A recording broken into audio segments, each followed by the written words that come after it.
When you speak as an oracle of God, you got to make sure that the things that you say and you do are validated and backed up. So we'll see who words will come true about me. But I'm going to continue to believe and trust in the Most High. Um, same thing I was doing before certain people got around me.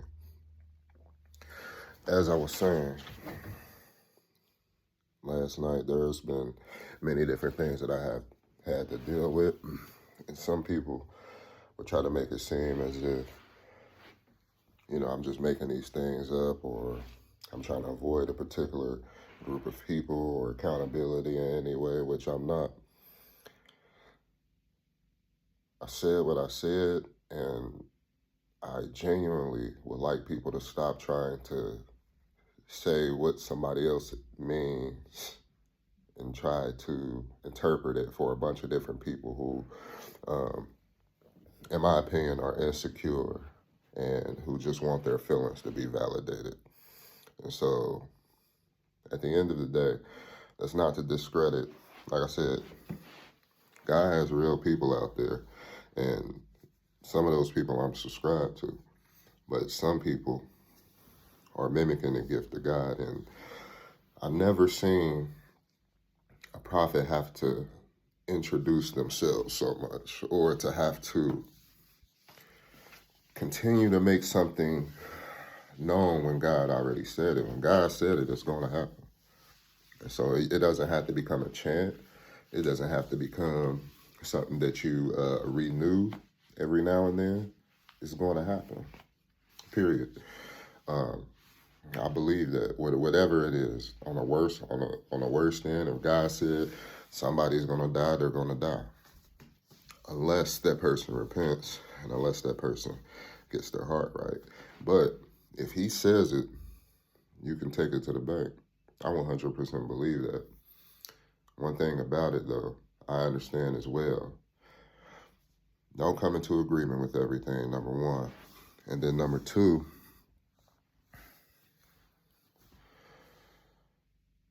you have to use the word of God as your outline.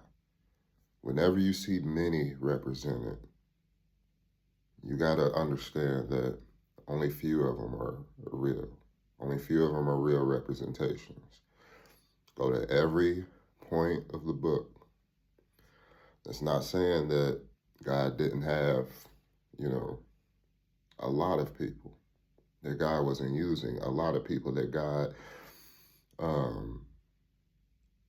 hasn't called a lot of people. But it's the amplification of those things. Never give me one example of Elijah walking through, I'm the prophet of the Most High God,